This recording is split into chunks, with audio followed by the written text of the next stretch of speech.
Então, eu queria dizer para vocês o seguinte, a gente gostaria muito, muito mesmo, de todo o coração, de que vocês entendessem que a igreja é um braço de apoio na formação dos seus filhos, né? E pode ser um baita abraço, dependendo da nossa parceria, daquilo que a gente estiver disposto a fazer. Então, eu particularmente, o Felipe também, e todo o nosso grupo que abençoa as nossas crianças em todos os encontros, a gente tem muitos sonhos com eles, né? A gente quer fazer acampamento com eles, quer fazer outros eventos com eles, bastante coisas com eles que a gente tem na mente, no coração. Então, a gente precisa que vocês saibam o que a gente pensa, o que a igreja pensa, e a gente precisa alinhar as nossas expectativas. Eu já sei o que você pensa. Você quer o melhor para os seus filhos. Você quer o melhor. E o Saramago vai dizer que, começar citando um ateu, né? O Saramago vai dizer, aquele que escreve ensaio sobre a cegueira, o grande clássico dele, que a gente tem uma grande angústia sendo pai e ser mãe, porque a gente tem uma constante sensação se a gente está fazendo a coisa certa. A gente fica com essa constante agonia, né? Ele fala sensação, fala agonia. Você é um pouco mais tupiniquim, né? Essa angústia que a gente tem, será que o que a gente está fazendo é certo, né? Aí ele, como bom filósofo, ele vai dizer que, na verdade, filhos é um presente que a vida nos deu. A Bíblia diz que é a herança do Senhor, né? Ele vai dizer que é um presente que a vida nos emprestou. Aí, no final, ele vai dizer assim, diminui a sua angústia, porque, na verdade, não é nosso, a vida só nos emprestou. Só nos emprestou, né? E a Bíblia vai dizer que é a herança do Senhor. Então, nessa angústia, é bom a gente ter as nossas reuniões, os nossos encontros, o nosso alinhamento, porque você vai perceber que a angústia que você tem, outros têm também. Os problemas que você tem, outros têm também. Nessa troca e buscando sabedoria nas Escrituras, a gente pode diminuir a margem de erro no cuidado com os nossos filhos, tá bom? Esse mês que vem agora, agosto, a gente vai ter o mês da família, então vai ser um mês bastante intenso, de pregações, de ensino, de investimento proposital nas nossas famílias, tá bom? Então, fiquem atentos com aquilo que está acontecendo, com a nossa agenda, porque, via de regra, a gente vai fazer algum encontro, alguma programação visando apoiar os pais, tá bom? Por exemplo, só um exemplo, tá? Dia 16 agora a gente vai para uma chácara, um lugar muito bonito, e eu gostaria que seus filhos soubessem do que você brincava quando era criança, entendeu? Hoje a gente já sabe do que eles brincam, né? Mas eu gostaria muito que eles soubessem pular amarelinha, soltar peão. Eu falei carrinho de rolemão, os irmãos ficaram apavorados, né? Mas talvez pegar um papelão e descer o barranco, tá joia? E aí a gente vai usando isso como alguns ganchos para a gente contar algumas histórias, ensinar algumas coisas que são preciosas para eles, tá bom? Então, a gente vai caminhar nesse sentido. Eu gostaria que você contasse com a gente nessa parceria e você investisse de maneira deliberada nos seus filhos para que eles possam servir ao Senhor e crescer com integridade no Senhor, tá bom? Porque, na verdade, a gente treina os nossos filhos para ser melhor que a gente, não é verdade? Para ser melhor que a gente. Eu queria começar a minha fala aqui, não vai ser uma fala longa, tá bom? Mas se no meio da minha fala você tiver dúvida e quiser perguntar, você pode perguntar, tá bom? E para diminuir a sua curiosidade, daqui a pouco eu vou explicar o que as cadeiras estão fazendo aqui na frente, tá bom? Eu assisti aquela série inteira da This Is Us. Você assistiu? Assista. Assista. Pega um lenço, assista, tá bom? É uma série fantástica. É uma série fantástica, tá bom? Assista porque vale a pena. Conta o dia a dia das famílias. E conta de maneira não hollywoodiana. Conta de maneira com pés no chão. As lutas, os dramas, as angústias de uma família, né? E toda quarta-feira à noite eu assistia a Grande Família, né?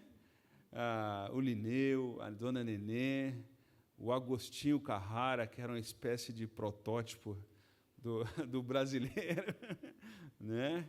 E a gente se divertia a ver aquela família que era uma bagunça, e até alguns aspectos parecia ser muito com a nossa. Há 10 anos atrás, eu li a frase desse homem, 10 anos não, 7 anos atrás, desse escritor que ele escreve sobre liderança, e eu fiquei assustado com o diagnóstico que ele colocou. E ele vai dizer o seguinte: organizações não são perpétuas. Por serem feitas de pessoas, eventualmente elas morrerão. Faz sentido? Correto? E aí ele vai dizer o seguinte: a igreja, ela sempre esteve e sempre estará a apenas uma geração de ser extinta. Aí você pode dizer assim, mas a Bíblia não diz que as portas do inferno não prevalecerão contra ela? Sim, a Bíblia diz isso. E a Bíblia não fala da igreja local, ela fala da presença da igreja de Cristo. Se você for na Europa, no berço ali dos avivamentos, do grande boom que a igreja deu na Europa, os prédios das igrejas estão virando museu, estão virando pub, estão virando outras coisas mais, né? A Europa é considerada um lugar pós-cristão. E o que aconteceu com esses? O que aconteceu com esses? Sempre quando eu olho para as crianças, e eu tenho tentado fazer isso, ter amizade com as crianças, para que as crianças olhem o pastor. Você cresceu na igreja, possivelmente você viveu isso, né? O pastor era alguém muito distante, a gente tinha medo do pastor, a gente tinha medo de chegar perto do pastor, né? E quando o pastor chegava, a gente não tinha aquela liberdade de cumprimentá-lo, de tê-lo como amigo, a gente tinha medo dele. Então, na verdade, o que a gente tenta fazer ao conversar com as crianças, quando eu vejo você no corredor da igreja, primeiro eu cumprimento seus filhos, depois vocês. É meio proposital, para eles perceberem que a gente está vendo eles, que eles são vistos na igreja e que eles podem contar. Você é adulto, você vai entender se você for cumprimentado depois, sem crise.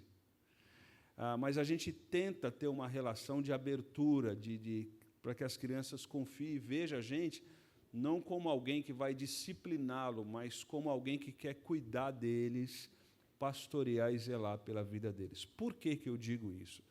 Porque a única possibilidade dessa igreja estar presente daqui 30, 40 anos é se essas crianças entenderem o Evangelho e amarem a igreja de Jesus.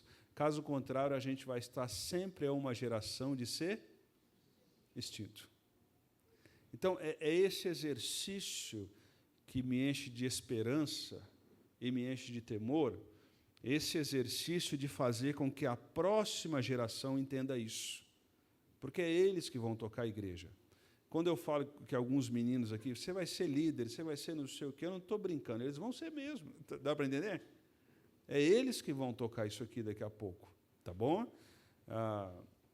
Daqui a pouco, da minha parte, não vai sobrar nem cinza, tá joia? E é eles que vão avançar isso, é eles que vão cuidar dos seus bisnetos, pastorear, cuidar, liderar, é eles que no futuro vão chegar com um carro voador aqui, estacionar, sei lá como é que vai ser isso, né? Então, é eles que vão. E a gente precisa treinar essa próxima geração para que eles entendam isso, para que tenham um relacionamento com o Senhor. Pensando nisso, eu queria ler o texto com vocês, de Juízes, capítulo 2. Dá para ler quem está atrás aí? Eu vou ajudando aqui um pouco, tá bom? Na medida do possível. O livro de Juízes é um livro que Deus levanta homens e mulheres para julgarem causas do seu povo e darem a resposta de Deus àquelas causas e mostrarem a bênção que é obedecer a Deus. Tá bom? Então, o texto diz assim, no versículo 7, o povo prestou culto ao Senhor durante toda a vida de Josué. Lembra que Josué é o substituto de quem? Do Pelé, do Neymar ou de Moisés? Moisés, tá bom? Ele foi o substituto de Moisés. E não foi fácil, não é fácil, porque ele simplesmente teve que substituir o maior líder que Israel teve. Imagina para o camarada disso, né? Eu costumo dizer que Josué vai de escravo a general. Ele sai do Egito como escravo e ele lidera o povo como general. Lidera muito bem o povo naquela transição onde o povo vai chegar na terra prometida. Então, esse é Josué. Então, o povo prestou culto ao Senhor durante toda a vida de Josué e dos líderes que continuaram a vida vivos depois de Josué. E que tinham, decore isso, que tinham o quê? Visto. Eles viram. Eles viram todos os grandes feitos que o Senhor realizara em favor de Israel. Então, a geração de Josué, aquela geração que estava debaixo da tutela do general Josué, eles viram o que Deus tinha feito. Decore isso, eles viram. A geração viu. Verso 10 do mesmo capítulo 2. Depois que toda aquela geração foi reunida a seus antepassados, surgiu uma nova geração. Qual o problema? Olha para você ver. Nós estamos no verso 7, tem verso 8, 9, agora no 10, já tem uma geração que não conhecia o Senhor. Percebe quando a gente fala das crianças? Os pais conhecem o Senhor e agora a próxima geração já não conhecia o Senhor. Faz sentido aquela primeira frase daquele gestor, aquele CEO de liderança lá? Faz sentido? Tá bom? Agora, como bom brasileiro, que está ruim pode piorar. E olha só o verso 12 que diz: abandonaram o Senhor, o Deus dos antepassados, o que havia tirado do Egito, e seguiram e adoraram o quê? Vários deuses. Agora, essa geração já está piorando um pouco mais. Então, eu queria ilustrar essas três gerações com essas três cadeiras. A primeira geração é a geração do primeiro verso. Eu não tenho... dá para ler, não dá assim? Dá, não dá? Assim não dá, mas eu cito, aí para. Tá? A primeira geração é a geração que eu vou chamar de geração compromisso. Dá para entender? Geração compromisso. Que é a geração do verso 7. Uma geração que viu os prodígios do Senhor. Aquela geração, ela viu tudo o que aconteceu, presenciou, e lembra o que Josué vai falar no final do livro de Josué. Eu e a minha casa vamos fazer o quê? Assumiu a responsabilidade e disse, eu e a minha casa vamos... Aquela geração, ela serviu ao Senhor. Aqui, ó. Essa geração serviu ao Senhor. Daqui a pouco, no verso 10, existia uma geração que já não conhecia o Senhor. Lembra disso? O que eu vou chamar aqui de geração café com leite. Lembra quando você brincava e tinha alguém na brincadeira que era o café com leite? O que a gente dizia que era o café com leite? O que a gente queria dizer com o café com leite? Hã? Correto? Né? É o São Paulo, café com leite. É pior do que o seu Corinthians. Né? Então, a geração café com leite. Essa geração já não conhecia o Senhor, não estava nem aí, não fazia diferença. Fazia diferença tal ou não está. A gente deixa aí para dar número. Né? Não fazia. Mas o pior, que é o verso 12, que é uma geração que ela vivia a crise. Por quê? Qual é esse problema da crise? Eles já estavam oferecendo culto a outros deuses. E qual é o problema disso? O problema básico disso que a gente vai aprender é que uma geração não comunicou para outra geração o que Deus estava.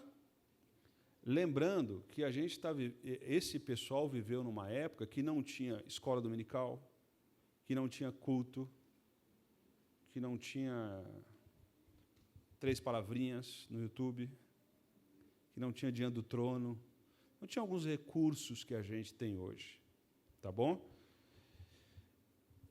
Eles transmitiam quem era Deus de maneira oral, sentavam e contavam as suas histórias sobre Deus. E aquilo se tornava impactante na vida daquelas próximas gerações. Só que há um problema. essa geração não contou para essa, que quando chegou nessa, já estava a crise que estava. Se você olhar algumas famílias na Bíblia, por exemplo, Davi, a Bíblia diz que ele era um homem segundo o coração de Deus. E Davi, ele é interessante que o homem segundo o coração de Deus na Bíblia não é o homem que não erra, porque Davi errou. A Google tem um slogan para os seus funcionários, que ela diz assim: quando você for errar, erre rápido. Dá para entender? Erre rápido. Saia logo do erro. Errou, eu e você vamos errar. Tá bom? Nós vamos errar. Isso é fato.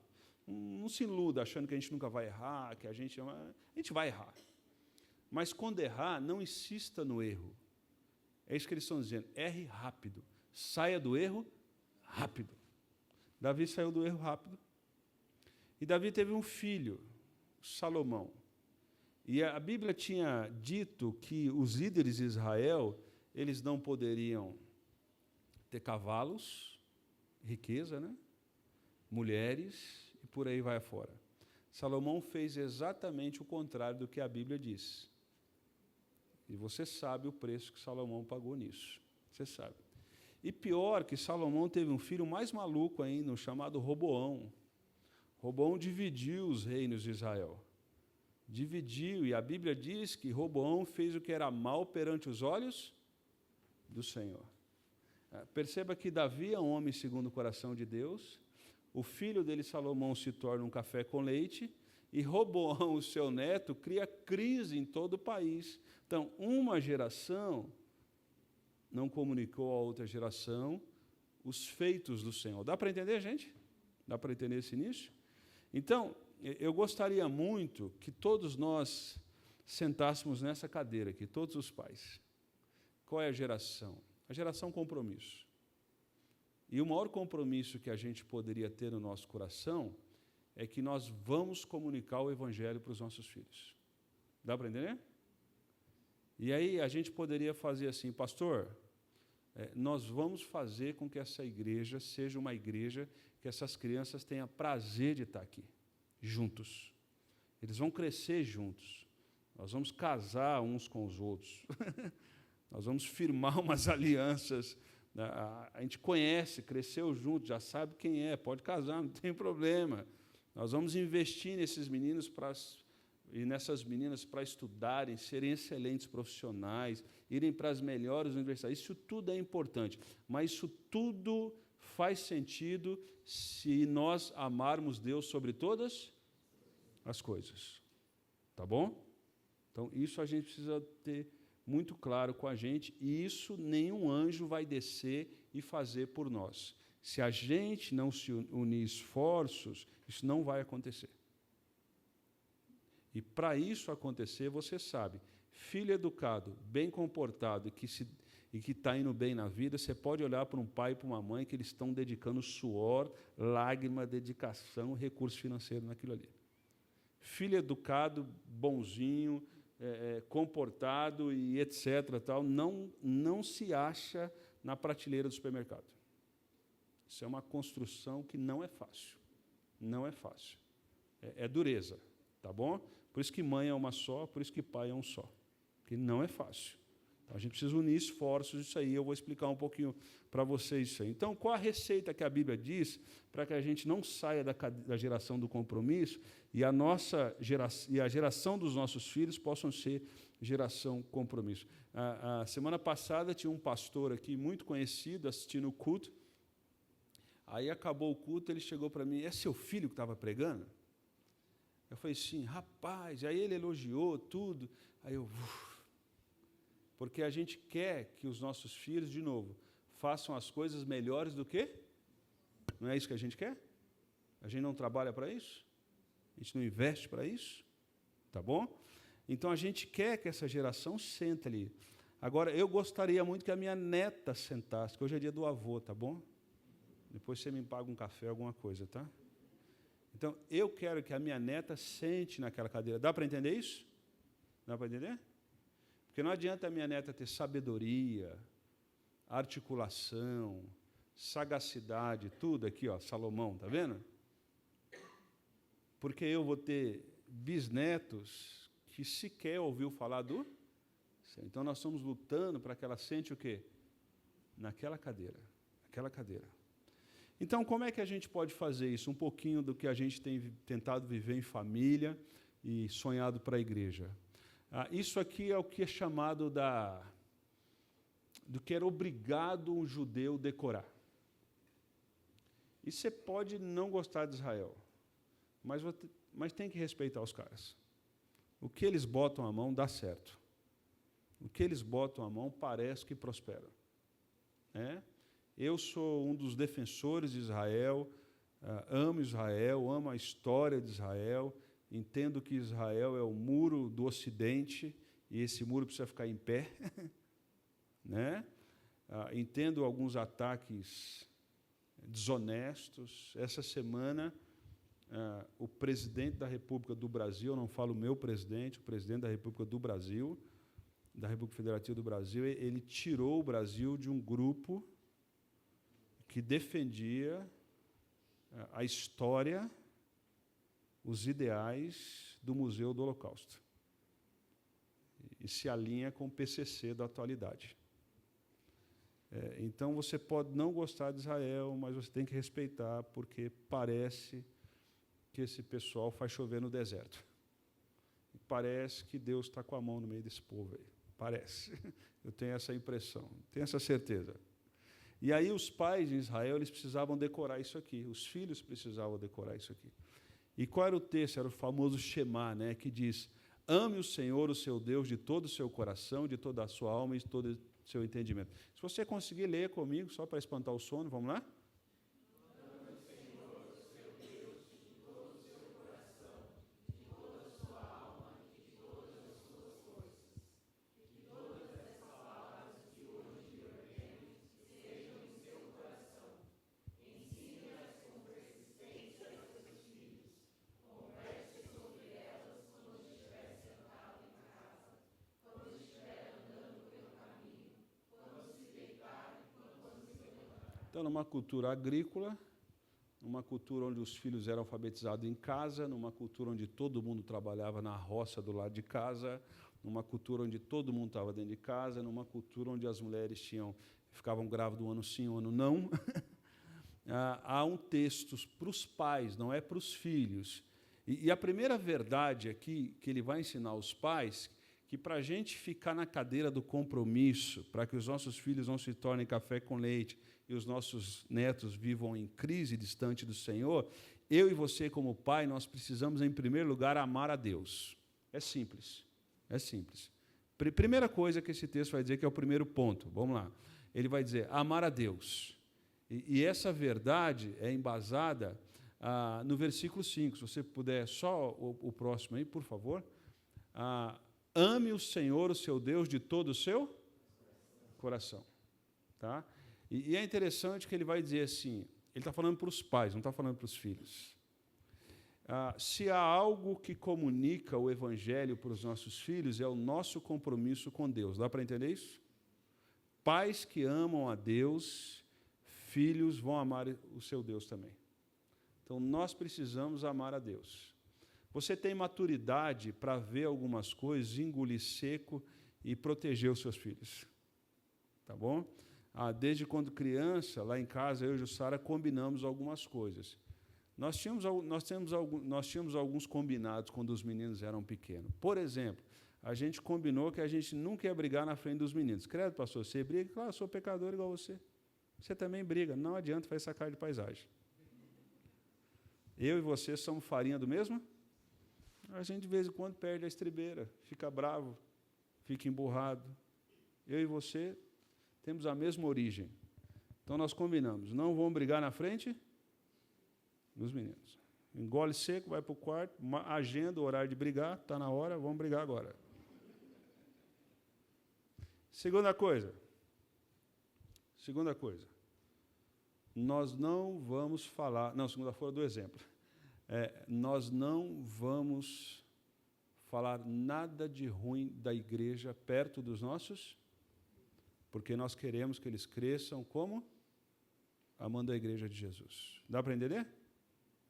Você é adulto, você sabe ver algumas coisas e engolir seco. Correto? Agora imagina você vem para um culto, seus filhos entram dentro do carro, louco para contar como é que foi o culto para você e vibrar, e você solta. Aquela irmã não me cumprimentou. Né? Você tem maturidade para lidar com isso. Então, os nossos filhos precisam entender que a gente ama a Deus, que a gente não vai para a igreja emburrado, a gente vai para a igreja porque a gente ama Deus. Se a gente não amar Deus, nossos filhos não vão. Alguns de vocês, alguns de nós aqui, vocês, cresceram em famílias que os pais não tiveram condição de estudar, não tinham recurso financeiro e amaram a Deus. E você hoje está na igreja porque os seus pais amaram a Deus. E é interessante que hoje você é alguém na vida, não por causa da sua faculdade e outras coisas, foi porque os seus pais amaram a Deus. E o fato dos seus pais amarem a Deus abriu sua mente, abriu o mundo para você, e hoje você é quem é, a bênção que você é. Dá para entender isso? Então, o maior legado que a gente pode deixar para os nossos filhos é nós amarmos a quem? A Deus. A Deus. Você precisa orar. Você precisa ler a Bíblia. Você precisa orar com seus filhos, você precisa ler a Bíblia com seus filhos. De vez em quando, de madrugada, quando os meus filhos eram pequenos, eu ia no berço, botava a mão neles assim, né? Às vezes, ficava olhando se estava respirando ou não. Felipe, acontecia isso mais. Aí eu pegava o espelhinho de maquiagem da Jussara, ficava desesperado, parecia que não estava respirando, colocava aqui para ver se estava... Aí não via, de madrugada com muito sono, né? Aí o espelhinho não embaçava, eu acordava ele. Aí para que acordar? Quem vai fazer dormir depois? Então eu ia lá no quarto, orava por eles. Ore para os seus filhos. Amém? Ore. Não é orar para se dar bem na vida.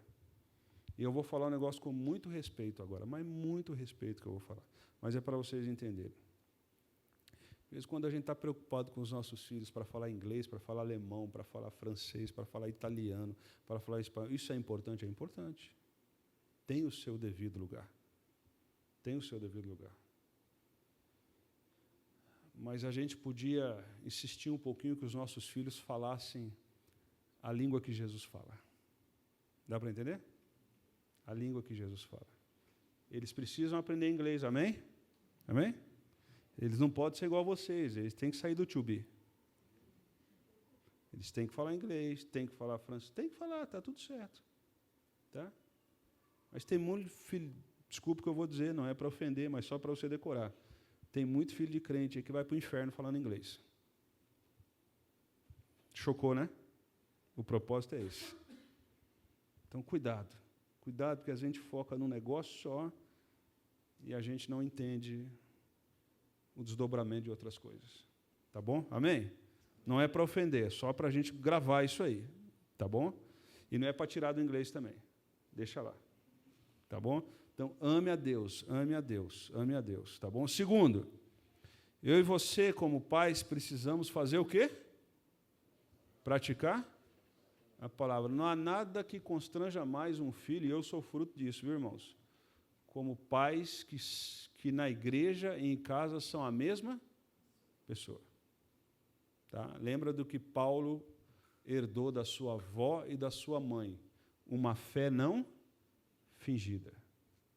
Tá bom? Uma fé não fingida. A sua filha vai querer casar com um homem que é igual a você. Sabia disso? É a referência que ela tem. O seu filho, qual é, quando ele está pequeno, qual é a referência de Deus que ele tem? Os pais. Os pais. Está vendo como que a gente precisa praticar a palavra? Então, pratique a palavra. A Bíblia vai dizer o seguinte para aqueles irmãos, que todas essas palavras que hoje lhe ordena estejam onde? No seu coração. No seu coração. Tá? Por exemplo, seu filho e a sua filha, eles precisam ter a segurança de que o papai ama a mamãe. Dá para entender? Então, de vez em quando, você dá um abraço na sua esposa e um beijo nela na frente dos seus filhos. E fala, eu te amo, bem alto. Eles precisam saber isso. Dá para entender isso? A filha precisa saber que a mamãe ama o papai. E ela cuida do papai. Tá bom? Não sei se você sabe, mas o homem não sabe se cuidar. O homem precisa da mulher para cuidar dele. É simples. Quando você vê um homem chegando na igreja aqui igual uma árvore de Natal, vestido, é porque ele não ouviu a mulher. Ele não ouviu a mulher. Amém? Estão comigo? Amém. Nós estamos falando do quê? De família, correto? Nós estamos falando de família. Domingo de manhã, uma moça chegou e perguntou aqui para mim assim, qual é a posição de vocês referente a LGBTQIA+, menos 1, menos 4, menos 5, a raiz quadrada de 25, o movimento todo. Eu disse assim, presta atenção, eu disse assim, aqui na igreja nós não discutimos isso, porque a Bíblia já decidiu que é errado. Entendeu? Parte B. Nós discutimos aqui como que nós vamos ajudar essas pessoas. Nós não discutimos se é certo ou errado, porque a Bíblia já decidiu. Correto? É isso que nós cremos. Agora, nós vamos dizer para você o seguinte, nós vamos cuidar dessas pessoas, pastorear essas pessoas. E nós vamos dizer para ela que isso não agrada a Deus. Deus não te fez assim. E nós vamos te ajudar no que você puder. E ela disse, mas vocês têm pessoas assim na igreja? Eu falei, tem. E eu quero que cada dia eles cheguem mais. Dá para entender o que eu quero dizer? Porque nós queremos pastorear, nós queremos cuidar. E nós queremos que tenha essa cultura na igreja, a partir das crianças, que saiba que é errado. Nós não vamos jogar pedra, mas nós vamos fazer o quê? Nós vamos ajudar. Isso, terceiro, falar a palavra de Deus. Olha o que a Bíblia está dizendo. Vai dizer assim, verso 7, vamos lá? Ensine-as.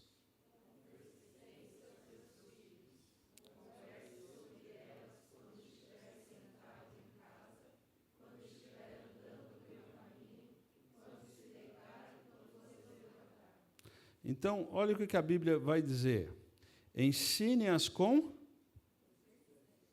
Por que é persistência? Por quê? Estou respondendo o irmão da igreja que ele está perguntando quando que é o encontro de paz. Eu estou respondendo aqui. Já está acontecendo. Deus me dá paciência, que se o Senhor me der força, eu arrebento meia dúzia. Então, olha só. Por que ensine com persistência? Não é fácil, meu irmão. Não é fácil, correto? Cuidar daquele menino na sua casa não é fácil, daquela menina não é fácil. Você entende por que alguns animais comem o filho no ninho? Que horror, né? Que horror. Que horror. Não é fácil, meus irmãos, não é fácil. Tem dia que o menino e a menina nos atormenta tanto, não é verdade? Ele fala, misericórdia, o que eu faço? Não dá para devolver? Tem dia que tira a gente do sério. E a Bíblia está dizendo assim, pega esses meninos e tem o que com eles? Gente, deixa eu dizer, minha mãe me batia pela mesma coisa toda semana. Toda semana eu era agredido pela minha mãe. Os advogados da igreja aqui, por favor, me dão um auxílio. Toda semana, todo dia, toda vez que tinha reunião da escola, os professores, aquelas escolas que estudava também, não me entendia também. E hoje eu fico vendo assim, hoje eu tenho 50 anos, fico olhando o passado, você vai revisitando o passado, quantas vezes eu fui disciplinado pela mesma? Então, a mãe que ensinou com persistência. Você fala a mesma coisa todo dia, toda hora, no mesmo local, para o mesmo indivíduo, não é verdade? Mas deixa eu dizer uma coisa para você e preste atenção nisso. Quem que é a autoridade sobre o seu filho? Você. E a gente precisa tomar cuidado, sabe por quê? A gente vive uma geração que ela quer ser amada pelos filhos. E deixa eu dizer uma coisa para você, presta atenção. A gente não tem que ser amado pelos nossos filhos, nós temos que ser respeitado pelos nossos filhos. Então a gente fica com essas carências nossas, tem que ser amado, tem que ser... Porque quem é respeitado dentro de casa, automaticamente vai ser o quê? Vai ser o quê? É automático isso. É automático. Sabe o dominó? Cai um sobre o outro assim? É automático. Isso vai acontecer. Alguma vez a gente viu os nossos pais com medo da gente não amar eles?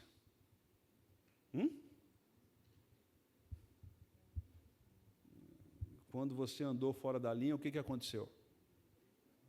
Quando você andou fora da linha, o que aconteceu? E hoje, você ama os seus pais? Claro. Se seu pai e sua mãe ligar aqui agora, você vai sair daqui e vai atendê-los. A gente ama, a gente se importa com eles. Mesmo depois de adulto, eles não sendo mais os nossos heróis, porque a gente descobre que eles têm erros também, e alguns que nos decepcionam, mesmo depois disso, a gente continua o quê? Amando os nossos pais.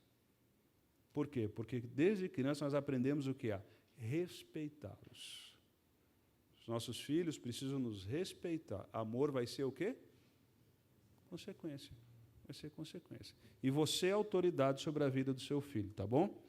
Então, o que você faz? Fala com persistência. Converse quando estiver sentado em casa, quando estiver andando pelo caminho, quando se deitar e quando? Se levantar. Você lembra aqueles crentes antigamente que tinha quadro de versículo bíblico dentro de casa? Minha mãe até tinha pano de prato com versículo bíblico. Não dá nem para reclamar quando secava a louça. Porque ela botava coisa da Bíblia na casa inteira. Aonde você ia na casa, tinha alguma coisa? Da Bíblia. Não era o Salmo 91 aberto para espantar mal olhado.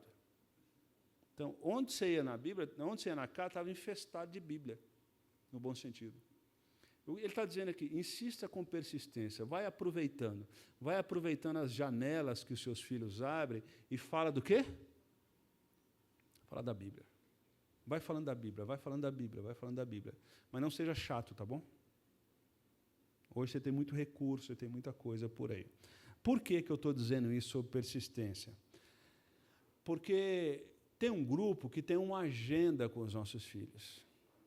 Eles têm persistência com os nossos filhos. Por exemplo, séries e mais séries por aí. Eles não cansam, eles insistem em incutir coisas nos nossos filhos, não é verdade? Você tem séries e mais séries. Se a gente não ensinar a sexualidade certa para os nossos filhos, há um grupo que tem uma agenda que vai querer ensinar para os nossos filhos. Você tem seriados e mais séries que ensinam sobre o comportamento ideal sexual, o comportamento ideal familiar. Eles têm uma agenda disso, para ensinar coisa errada para os nossos filhos. E a gente que tem a verdade, a gente cria uma série de dificuldades. Então, o que eu quero dizer é o seguinte, tem gente que quer ganhar dinheiro e está milionário com a desgraça de um monte de família por aí. E a gente, como igreja, a gente precisa se organizar, porque a gente tem a verdade na mão, e a gente precisa proteger os nossos filhos e ensinar o que é certo. Porque tem uma turma aqui ganhando dinheiro, ensinando coisa errada o tempo todo. No nosso próximo encontro, não no nosso próximo encontro, no outro, fechei ontem com a pessoa, nós vamos falar sobre o acesso das crianças à pornografia. Como é que a gente cuida disso? Quais são os sinais? Se você não sabe, numa tela, em menos de 3 segundos, você acessa uma pornografia com muita facilidade. Você já viu a habilidade das crianças no celular? Aliás, se você tem um problema com o seu celular, quem que é o técnico na sua casa? Então, eu quero que a gente domine algumas ferramentas. Eu quero que a gente tenha algumas percepções, para que a gente possa proteger dentro da nossa casa. Amém? Estão entendendo? A gente vai ter essa fala aqui. E é importante estar todo mundo aqui, para a gente poder entender isso e cuidar um pouco mais.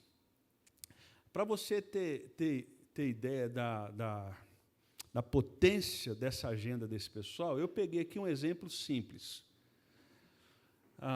Alguns anos atrás, estreou essa série, o Gambito da Rainha, não sei se você já assistiu, é sobre xadrez, né? E eu queria só que você lesse comigo, entendesse o desdobramento dessa série inofensiva, aparentemente inofensiva. Não tem nenhum tema sobre sexualidade, sobre família alternativa, tem algumas coisas meio complicadas lá, mas dá para ser orientado. Mas só para você entender o desdobramento disso. Mais de 62 milhões de lares em todo o mundo assistiram essa série sobre como jogar xadrez. Olha só, a procura por tabuleiro de xadrez aumentou 250% no eBay. Compra tabuleiro por causa dessa série. A busca no Google por como jogar xadrez, naquela época, atingiu o pico da década. Com essa série, no mundo. O livro que inspira a série virou best-seller 37 anos depois que teve o lançamento do livro. O número de jogadores no site x.com aumentou. Eu peguei um exemplo aqui de jogo de xadrez.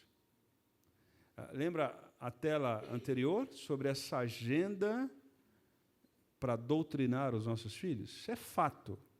Isso é fato. Tá bom? Por exemplo, por que a gente tem que se unir? Porque esse povo tem uma agenda. Por exemplo, alguns de vocês já viram aqui o Vitor Zaparoli, eu me recuso a chamar de Amanda Palha, o Vitor Zaparoli, que tem um vídeo que ele vai dizer, lá em 2019, numa Universidade Federal, ele vai dizer o seguinte: a agenda do nosso movimento é destruir a família tradicional. Vocês viram esse vídeo? Está lá.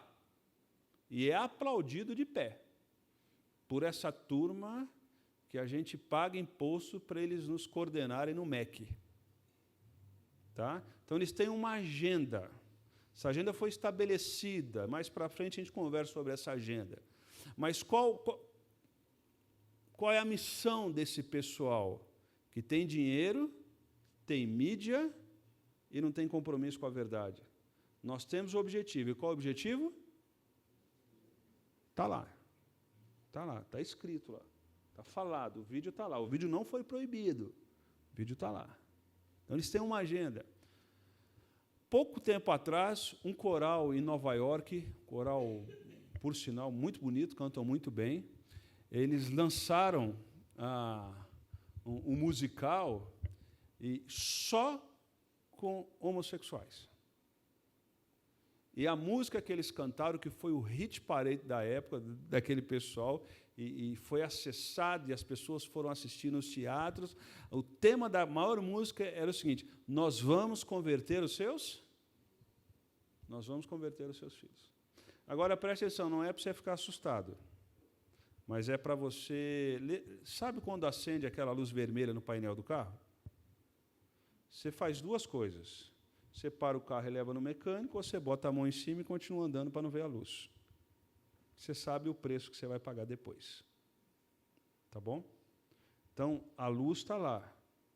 A gente precisa parar de andar sozinho. A gente precisa unir esforço, porque essa turma tem uma agenda.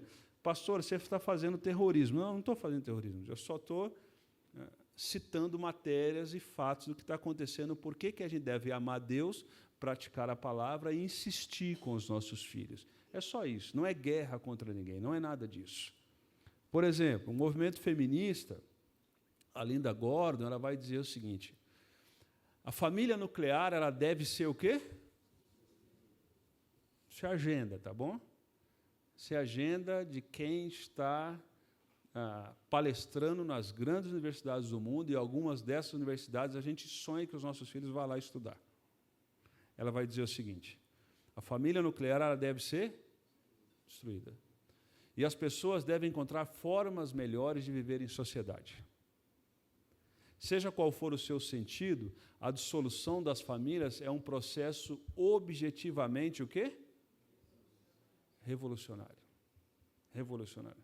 A solução para a sociedade viver bem está no fato de que a gente precisa destruir a família tradicional. É essa a utopia desse povo. Mas Timóteo vai dizer o seguinte: saiba, porém, que nos últimos dias os homens farão o que com as famílias? Serão inimigos, lembra disso? Eles não vão amar mais as famílias. Está na Bíblia. Timóteo vai dizer isso. A grande mãe do movimento feminista, né? Acho que ela nem gosta que chamem ela disso, né? Mãe do movimento feminista. Tem uma moça aqui na nossa igreja que ela é do Rio, ela vem para São Paulo, e ela era assim, feminista de carteirinha. Feminista de carteirinha. Era muito inteligente, tudo. E ela começou a ler sobre isso. E ela entrou em pânico com o movimento. Hoje ela é uma das pessoas que escreve bastante contra o movimento feminista. Ela estudou e viu a centopeia que era esse negócio. E ela disse assim: tudo que eu acreditava na universidade, eu comecei a ler, comecei a estudar, hoje eu sou totalmente oposto. Eu falei: então faz o seguinte, faça a sua bibliografia, prepare a sua palestra, que nós vamos reunir as meninas da igreja para você dar uma palestra. A Simone de Beauvoir, ela é a grande mãe desse movimento maluco, e ela vai dizer: em minha opinião, enquanto a família, o mito da maternidade é o instinto maternal, enquanto o instinto maternal não for o quê? Destruído. As mulheres continuarão a ser oprimidas. Agora, deixa eu dizer, os pais se matam para pagar uma escola de qualidade, para prestar um vestibular, para ir para um local top no Brasil, correto? Quando esse pessoal chega nesse local top, quem que eles estão lendo?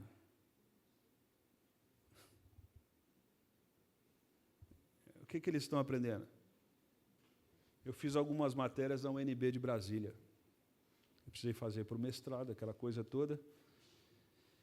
E o meu orientador, meu professor, a roupa dele cheirava maconha. A roupa dele cheirava maconha. Eu virei para um outro orientador meu em São Paulo e falei: cara, não dá para fazer essas matérias. Por quê? Eu falei: por quê? Ele me chama de padre, né? Ele falou: padre, mas por que não dá para você fazer? Cara, o cara não começa a aula, já está marcando esquema com as meninas. Professor. O cara cheira maconha o tempo inteiro. Fala comigo sem olhar no meu olho. Não gosta de mim porque eu sou religioso. Essa é a realidade que está aí. Então, se a igreja não souber fazer a leitura, não se apoia para os pais, e os pais não se apoiam na igreja, daqui a pouco a gente tem uma geração o quê? Que não conhece mais o Senhor. Que não conhece mais o Senhor. Tá? Mas tem uma bênção, não é só coisa ruim, não. Tem uma bênção, eu quero encerrar aqui com a bênção. Uma geração contrará a outra geração a grandiosidade dos teus, e eles anunciarão teus atos poderosos. Amém? Então a gente tem esse cenário, a gente não pode ser incrédulo e fechar os olhos para esse cenário. Mas eu creio que Deus vai dar graça para você, vai continuar dando graça para mim, e uma geração vai contar para outra geração o que Deus fez. E escreva o que eu vou dizer, que nós vamos trabalhar para isso. Nós vamos ter no futuro aqui com essa criançada uma igreja muito mais forte que nós temos hoje. Amém? Dá para entender? Por quê? Não é porque o pastor, é porque você contou para a próxima geração o que Deus fez na sua geração. Tá bom? Isso vai acontecer, nós cremos nisso. E eu encerro aqui citando Paul Tripp. Se você puder, leia os escritos desse cara. Há um livro que depois eu vou mostrar para vocês, que você nem deveria entrar no céu se você não leu esse livro. Pastoreando o Coração da Criança. Chama Pastoreando o Coração da Criança. Leia esse livro. É importante você ler esse livro. Tá bom? Pastoreando o Coração. Mas eu ouço uma influencer que não sei o quê. Bloqueia. Bloqueia. Leia esse livro. Pai e mãe. Normalmente as mulheres se interessam e os homens não. Homens, leiam esse livro. Tá bom? Pastoreando o Coração da Criança. Paul Tripp. Depois nós vamos fazer um encontro sobre esse livro. Ele vai dizer o seguinte, olha só se não é a minha, a sua realidade. Olha só. Porque um Deus de perfeita sabedoria pediria a pessoas inadequadas que realizassem uma tarefa tão importante? Faz sentido para você? Por quê? Na verdade é o seguinte, o nosso maior patrimônio cabe em 1 metro quadrado. Deixa eu ficar em pezinho assim. Correto? O nosso maior patrimônio caberia em 1, 2 metros quadrados. Por aquele grupo de 1 metro, 2 metros, a gente morre e mata. Essa é a realidade, correto? E aí o Paul Tripp vai dizer o seguinte, só voltar no outro lado, Davi, por favor. Porque um Deus de perfeita sabedoria pedia a pessoas inadequadas que realizassem uma tarefa tão... Cuidar dessa próxima geração. E ele continua, e ele fala o seguinte, vamos lá. Deus chama pessoas incapazes, assim, eu e você, tá bom? Eu e você. Deus chama pessoas incapazes para realizar tarefas importantes, porque o seu objetivo final não é o sucesso imediato. Então, olha só, em outras palavras, deixa eu traduzir para você. Deus não quer que a gente crie filhos para os outros aplaudirem e ver que a gente teve sucesso. Deus quer que a gente crie os nossos filhos e os nossos filhos conheçam a quem? Conheça a Deus. Conheça a Deus. Porque se o seu filho conhecer a Deus, pode vir o que for. Uma geração vai contar a outra. A gente vai ter 3 gerações de cadeiras de compromisso. O Tripp vai continuar e vai dizer, porque o seu objetivo final não é o sucesso, mas que venha a conhecê-lo, amá-lo e descansar em sua graça e viver para a sua glória. A gente vai continuar, o próximo lá. Ele não age para que a sua vida como pai ou mãe seja fácil. Você já experimentou isso? Previsível e livre de dificuldades. Ele o chama para fazer o quê? Cuidar de filho é uma tarefa basicamente impossível. Em sua busca por socorro, você encontre mais socorro. E você, pai e mãe, encontre quem? Encontre quem? Deus. Amém? Que você, nessa busca por querer fazer o melhor, você encontre quem? Deus. E aí Deus vai usar pessoas imperfeitas, como eu e você, para cuidar daqueles que é a imagem e semelhança. E a gente sempre vive nessa angústia, não é verdade?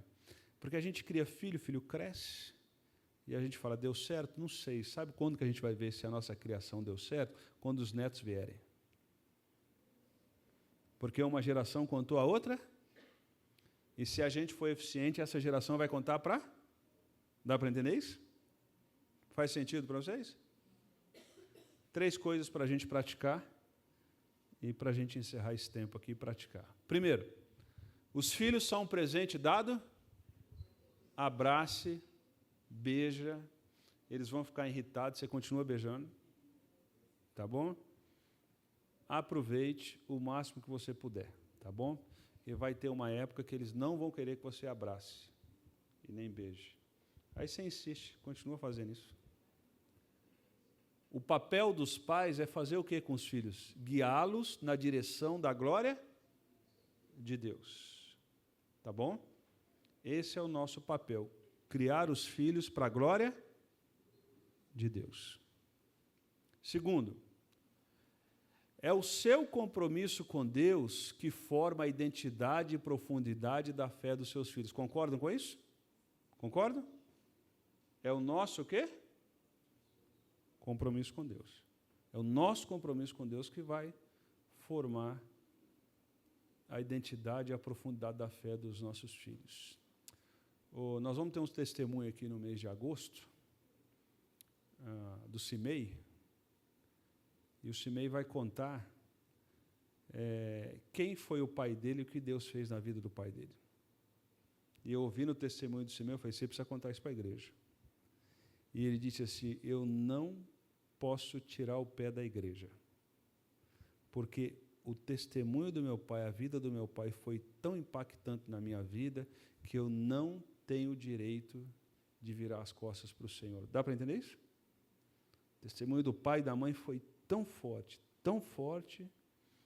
que hoje ele olha para o passado e ele fala, não é o pastor, não é a estrutura da igreja, mas o testemunho do meu pai foi tão forte que eu não posso tirar o pé da igreja.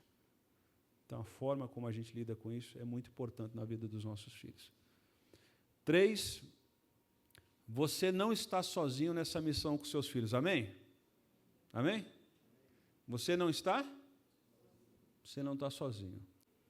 Mas a gente poderia criar entre nós o hábito aqui do nosso bando crescer junto. Eu morei numa casa em Jacareí, que dia de sábado nós íamos dormir na nossa casa, eu e Jussara e os meninos, nós íamos dormir, tinha 4 adolescentes, nós acordávamos no domingo de manhã, tinha uns 12, 15.